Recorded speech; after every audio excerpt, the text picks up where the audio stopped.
Ahí estamos grabando.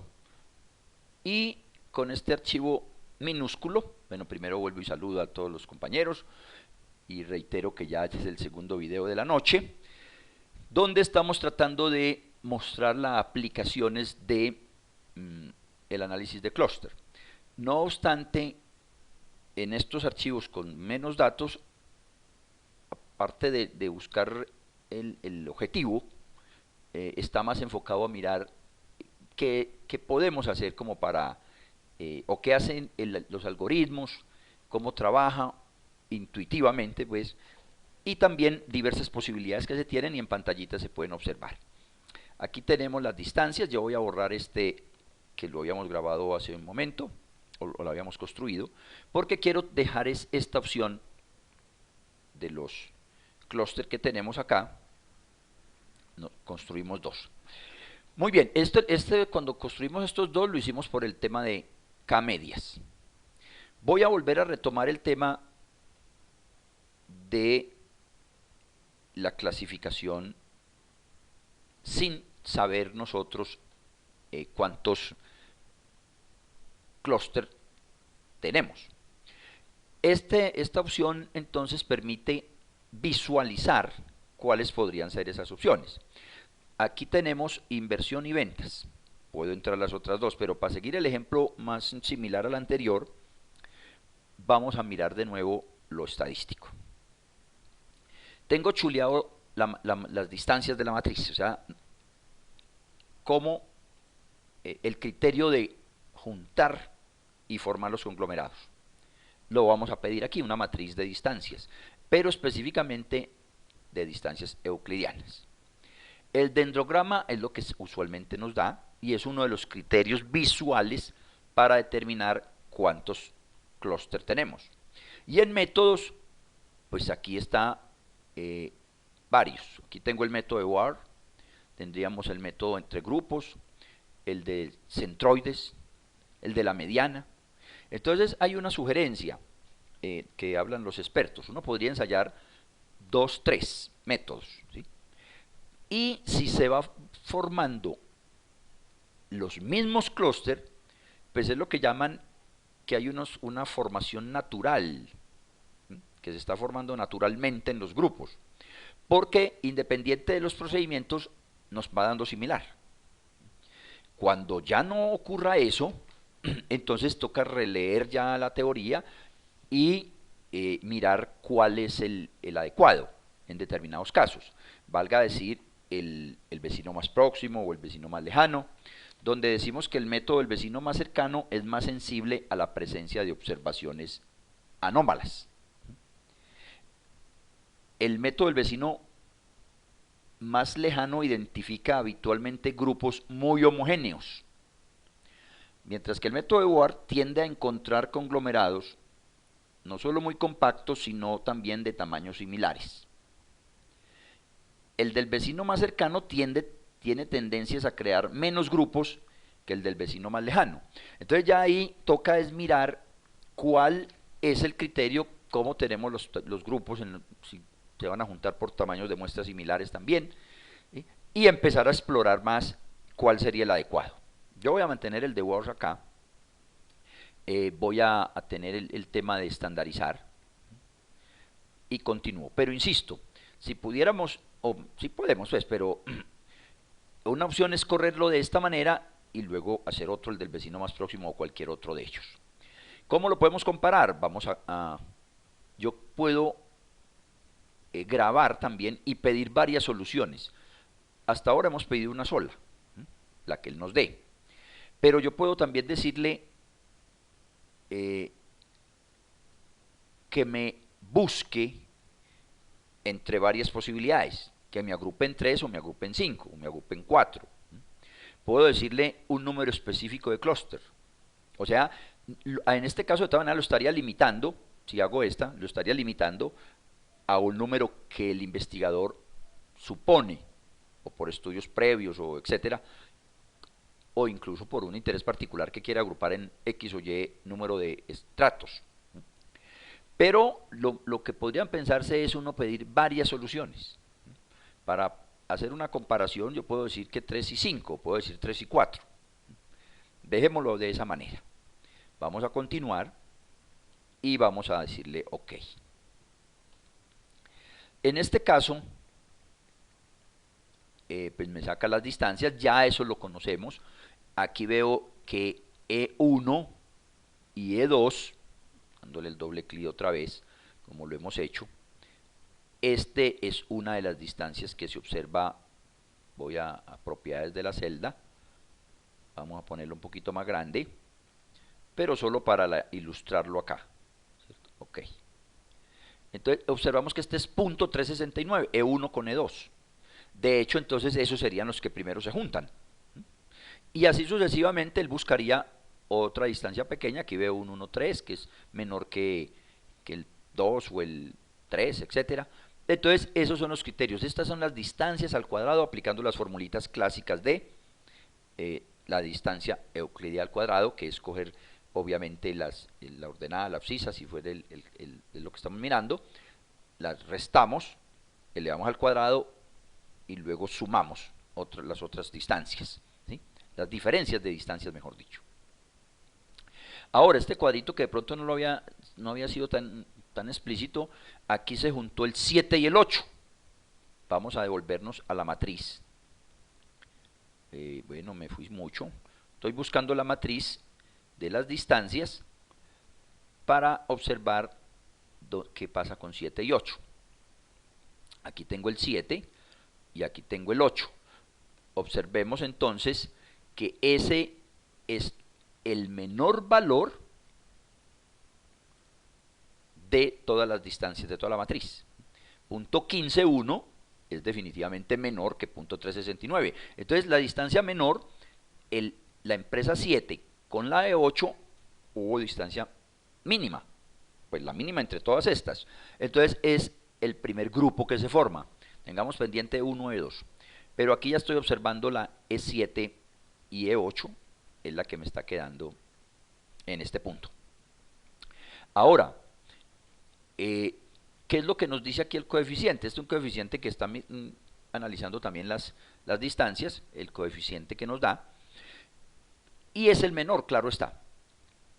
Observen que va creciendo, porque cada vez va siendo mayor las distancias.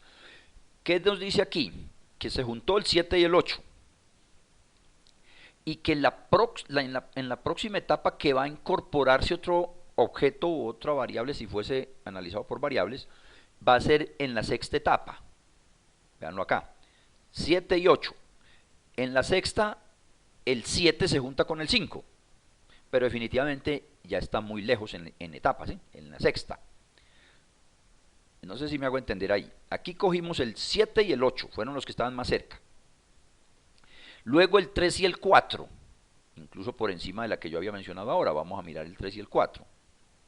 El 3 y el 4, aquí está punto 193, el otro que continúa en magnitud, muy pequeño, o sea, el que teníamos. Entonces ahí está, el más pequeño es punto 15,1, el 7 y el 8, el que sigue es el 3 y el 4, punto 19, y luego el 1 y el 2.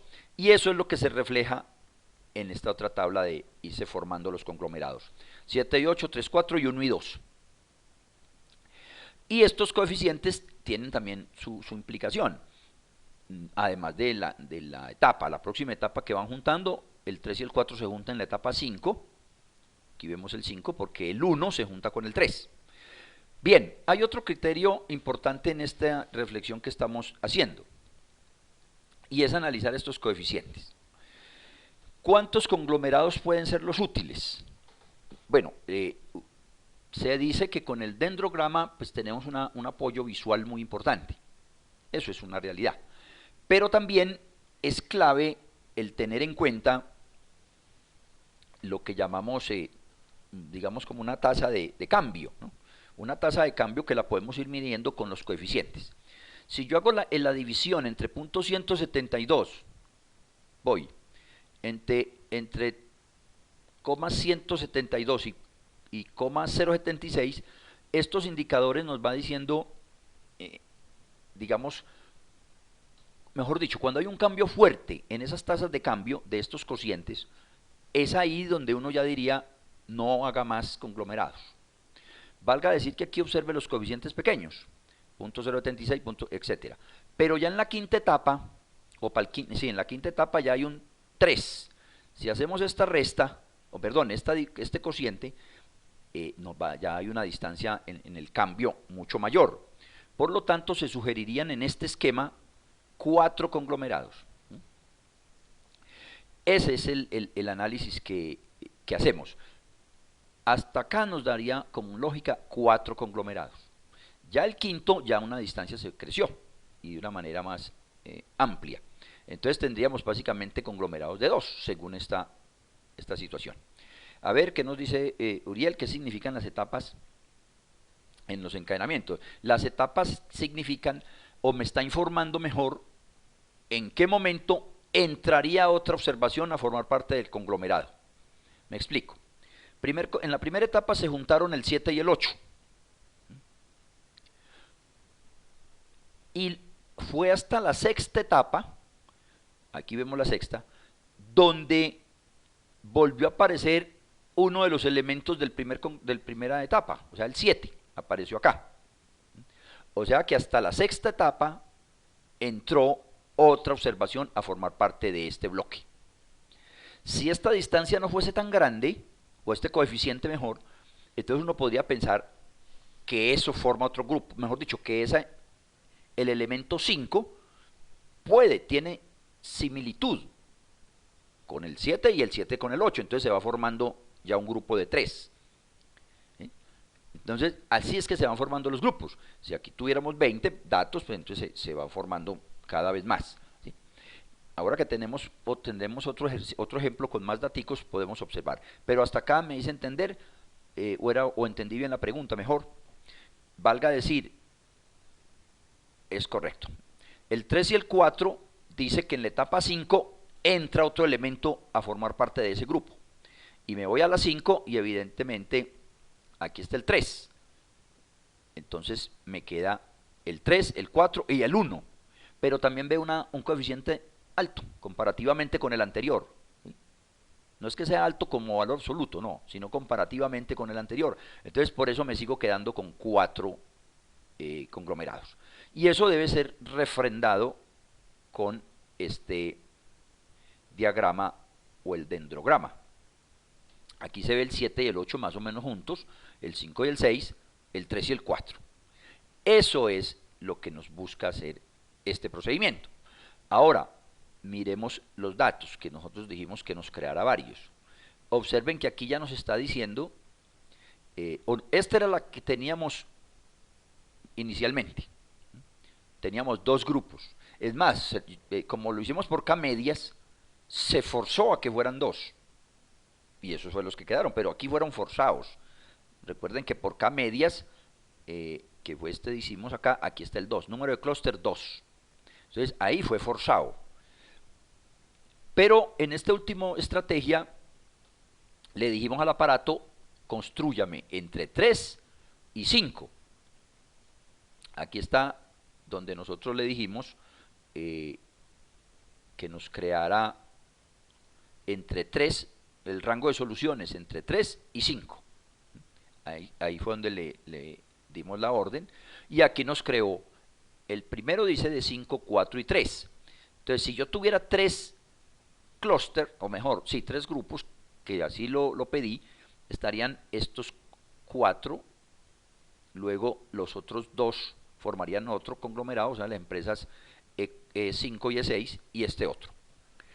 El 4 está 2, 2, 2 y 2, muy afín a lo que nos mostraba el dendrograma y a lo que analizamos en las tablas. O sea que seguramente este es el mejor. No obstante, con el método de Ward.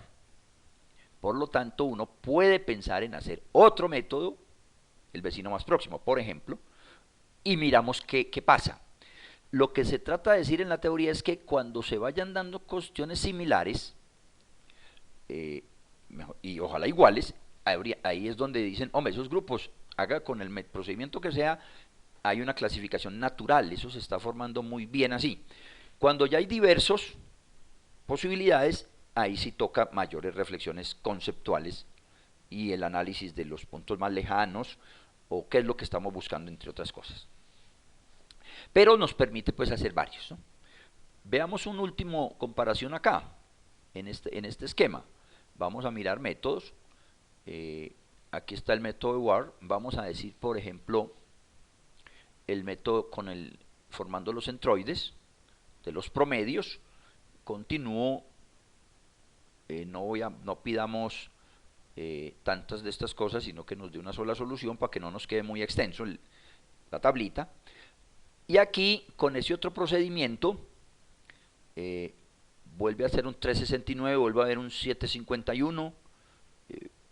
Bueno, vamos a ver si esta sí es la tabla real. Aquí vemos el último, los mismos esquemas. Aquí sí, con este procedimiento nos está dando muy similar. El E7 con E8, E5 con E6, etc. ¿Eso qué implica? Que evidentemente esa clasificación de 4 conglomerados es la que necesitamos como la recomendada. ¿Sí? Aquí dije grabar, no dije que ninguna, sino una solución única. La solución para nosotros fue 4, creo que era. Vamos a ver cómo los asimila. Debe de quedarnos muy similar o igual mejor. Aquí está la clasificación. Bueno, pide 4, entonces me quedan 2, 2, el 1, pues las dos primeras, etcétera, etcétera. Muy similar a como lo teníamos por acá. Entonces, lo que uno piensa es en ese juego, pero ese juego también tiene una base conceptual. ¿Sí? Y es mirar, de acuerdo a los mismos datos, hay unos que digamos, privilegian los valores extremos, etcétera. Pero en general, los que vienen por defecto, pues los podemos mencionar o dejar como base para una primera reflexión. Ahora, viene el otro tema de la situación de cuándo usamos el decamedias y cuándo usamos este otro exploratorio, aunque el otro también sigue siendo de esa forma. La idea general es usar, o uno puede pensar en realizar este procedimiento primero, el jerárquico, y luego de aquí nos tendríamos ya una idea concreta de cuántos clústeres pueden ser los adecuados. Y dependiendo de eso, voy al otro procedimiento, al decamedias, y ya le digo de antemano, calcúleme 3, 4, los que fuesen. ¿Sí? Recuerden que el otro es solo para variables cuantis, pero yo puedo formarme una idea con diversas variables, tanto cuantis como qualis, usando este procedimiento jerárquico. Analizo cuántos me sugieren, analizo el dendrograma, etcétera, y después de eso puedo ir y seleccionar el otro tema, o sea, en el de las camedias. Y ya después de saber eso, pues se cumplió el objetivo. ¿Cuál es el objetivo? Identificar subgrupos. Pero esa identificación tenía un fin, y es lo que ya va, digamos, sustentado por el objetivo, las variables pues, que estemos estudiando, y tomar acciones, bien sea preventivas, depende pues de lo que estemos analizando, si es de salud o si es de marketing, o si es de educación. Si estamos mirando universidades, bueno, cuáles son, cómo percibe la comunidad las universidades, y se preguntan por 10 o 12, pues ahí surgirían también un tema de percepción de cómo, si hay universidades similares. Yo creo que en todas partes sabemos que se perciben las universidades, algunas privadas se agrupan en la imagen de las personas, o las públicas por otro lado, etcétera, etcétera. Vamos a ver, aquí hay una pregunta, volvemos al tema. A ver, Jesús, la situación es la siguiente. Estas son variables sí, que se construyen. Nosotros les solicitamos al programa que realice varias soluciones. Varias soluciones es que le estamos diciendo al aparatico un rango de soluciones. Es decir, que no me haga solamente una solución para agrupar ese número de observaciones que tenemos en X clúster, sino que nosotros le decimos, llénonos esto o háganos la solución, pero en este rango. Valga decir, si yo le coloco aquí 2 y aquí 4, entonces lo estoy forzando a que él me construya entre 2 y 4 clúster. Y eso me los coloca. Vamos a hacerlo de nuevo. Ahí le di la opción, me vengo para acá y vamos a mirar las últimas que tengo acá. ¿Qué le dije yo al aparato? Que me construyera entre 2 y 4 clúster.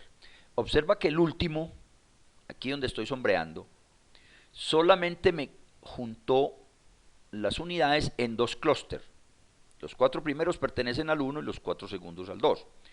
Pero yo también le dije que me hiciera el de 2, el de 3, y aquí me está juntando, me está formando subgrupos de tal manera que me quedaran 3 clúster. Y si le dije que me formara desde 2, habrá uno que solo sean 2. Aquí ya tuvimos 2, 3 y en este me formó 4.